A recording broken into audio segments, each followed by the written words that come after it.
English. આજે આપણે 9 little step 10, 11 and 12 નાનકડું પગલું 10, 11 અને 12 આપણે જોઈશું, સમજીશું અને આગળ ભણીશું. આ લિટલ સ્ટેપમાં પણ 2 એક્ટિવિટી આપેલી છે, એક્ટિવિટી 1 અને એક્ટિવિટી 2. એક્ટિવિટી 1માં છે રાઇમ, બરાબર.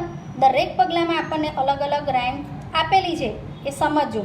અને એક્ટિવિટી 2માં આપણને દરેક જગ્યાએ નાનકડી સરસ મજાની સ્ટોરી આપી છે. આ સ્ટોરીમાં પણ આજની જે સ્ટોરી છે એમાં પણ તમને મજા આવે એવું છે.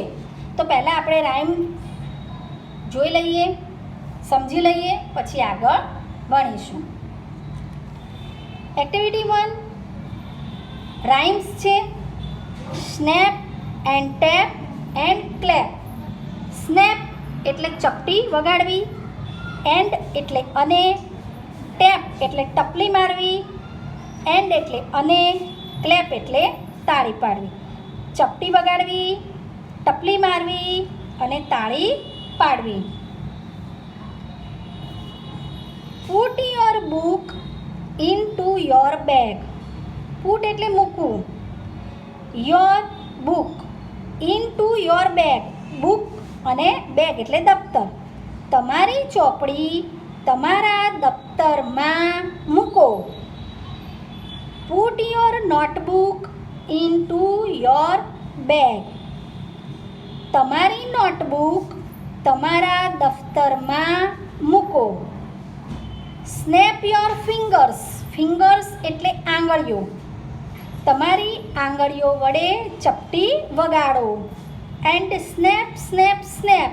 આપણે જો કવિતાનો અર્થ લઈએ તો અને ચપટી ચપટી ચપટી એમ પણ થાય, અને સ્નેપ સ્નેપ સ્નેપ એમ પણ લઈ શકાય.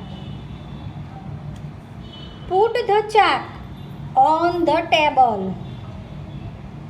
ચોક ટેબલ ઉપર મૂકો. Hang the picture on the wall. Hang એટલે લટકાવવું, પિક્ચર એટલે ચિત્ર, વોલ એટલે દિવાલ.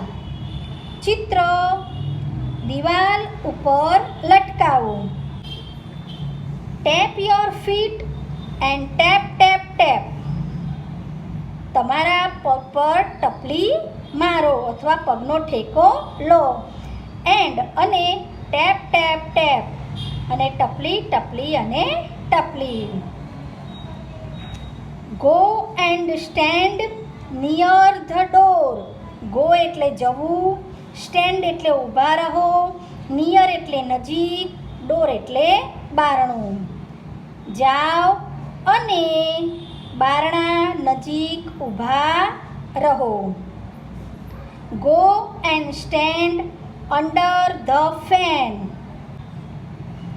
જાઓ અને પંખા નીચે ઊભા રહો.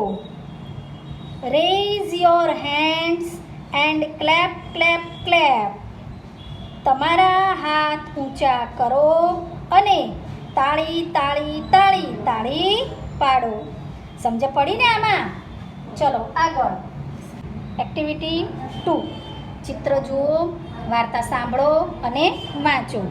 સ્ટોરીનું નામ છે the sky is falling. Sky એટલે આકાશ, ફોલિંગ એટલે પડી રહ્યું છે. આકાશ પડી રહ્યું છે. Once there was a dear little chicken called Chicken Licken. એક વખત નાનકડી ચિકન લિકન ત્યાં હતી.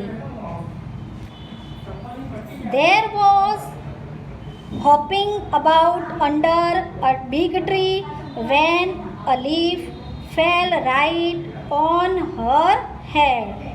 તે મોટા ઝાડ નીચે કૂદકા મારી રહી હતી ત્યારે તેના માથા ઉપર એક મોટું પાંદડું પડ્યું.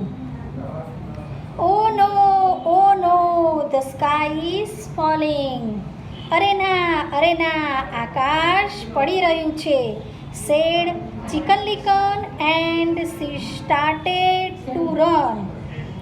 ચિકન લિકન બોલી અને તેને દોડવાનું શરૂ કર્યું. By and by she met Henny Penny. આગળ જતા તેને હેની પેની મળી.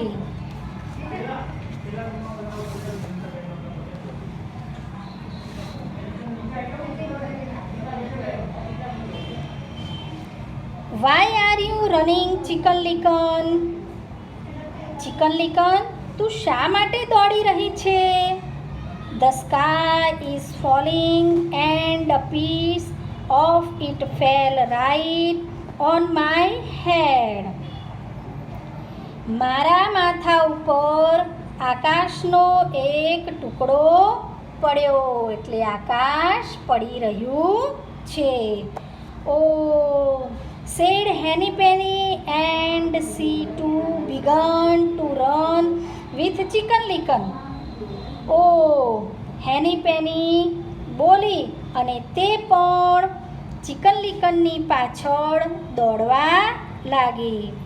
By and by they met Cocky Locky. આગળ જતાં તેને કોકી લોકી મળ્યો. Why are you running, Chicken Licken and Henny Penny? Chicken Licken, Henny Penny, તમે શા માટે દોડી રહ્યા છો? બંને જવાબ આપે છે. The sky is falling. A piece of it fell right on Chicken Licken's head. આકાશ પડી રહ્યું છે. ચિકન લિકનના માથા ઉપર તેનો એક ટુકડો પડ્યો. Oh dear, said Cocky Locky, and he too began to run with them.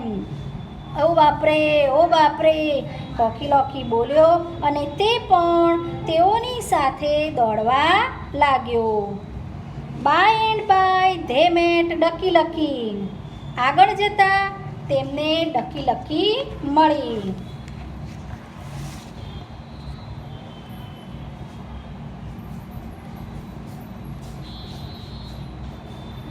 Why are you running, Chicken Licken, Henny Penny and Cocky Locky?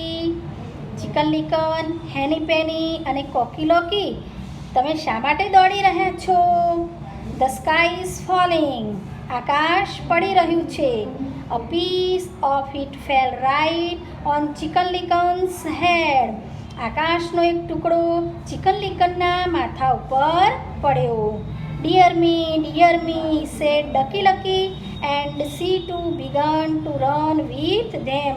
અરે બાપરે, ડકી લકી બોલી અને તે પણ તેમની સાથે દોડવા લાગી. By and by they met Goosey પૂસી.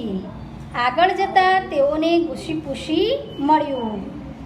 Why are you running, Chicken Licken, Henny Penny, Cocky Locky and Ducky Lucky? Chicken Licken, Henny Penny, Cocky Locky અને Ducky Lucky, તમે શા માટે દોડી રહ્યા છો? The sky is falling. A piece of it fell right on Chicken Licken's head. આકાશ પડી રહ્યું છે. તેનો એક ટુકડો ચિકન લિકનના માથા ઉપર પડ્યો. When Goosey Pushy heard this, she began to run with them without saying a word. જ્યારે ગુસી પૂસીએ આ સાંભળ્યું ત્યારે તે કાંઈ જ પણ શબ્દ બોલી નહીં અને તેમની સાથે દોડવા લાગી. By and by they met lion. આગળ જતાં તેઓને સિંહ મળ્યો. Why are you running, Chicken Licken, Henny Penny, Cocky Locky, Ducky Lucky and Goosey Pushy? Chicken Licken, Henny Penny, Cocky Locky, Ducky Lucky અને Goosey Pushy, તમે શા માટે દોડી રહ્યા છો? The sky is falling. A piece of it fell right on Chicken Licken's head. આકાશ પડી રહ્યું છે. તેનો એક ટુકડો ચિકન લિકનના માથા ઉપર પડ્યો. Show me, where is it? તે મને બતાવ. Lion asked. સિંહે પૂછ્યું. Chicken Licken took them to the tree. Chicken Licken તેને ઝાડ પાસે લઈ ગઈ. There were many dry leaves there. ત્યાં ઘણા બધા સૂકા પાંદડા હતા. Where is your sky? The lion asked. સિંહે પૂછ્યું, તારું આકાશ ક્યાં છે? Chicken Licken, Henny Penny, Cocky Locky, Ducky Lucky and Goosey Poosey laughed. Chicken Licken, Henny Penny, Cocky Locky, Ducky Lucky અને ગુસી પૂસી બધા હસવા લાગ્યા. અહીંયા આપણે લિટલ સ્ટેપ 10, 11 અને 12 પૂરું કરીએ છીએ. હવે છેલ્લું એક લિટલ સ્ટેપ બાકી છે. હવે પછીના પીરિયડમાં આપણે લઈશું. આના જે સ્પેલિંગ છે હું તમને હોમવર્કમાં આપીશ. એ પાકી નોટમાં લખવાના અને હોમવર્કની નોટમાં 3 વખત લખવાના. અને આ સ્ટોરી જરૂરથી વાંચવાની.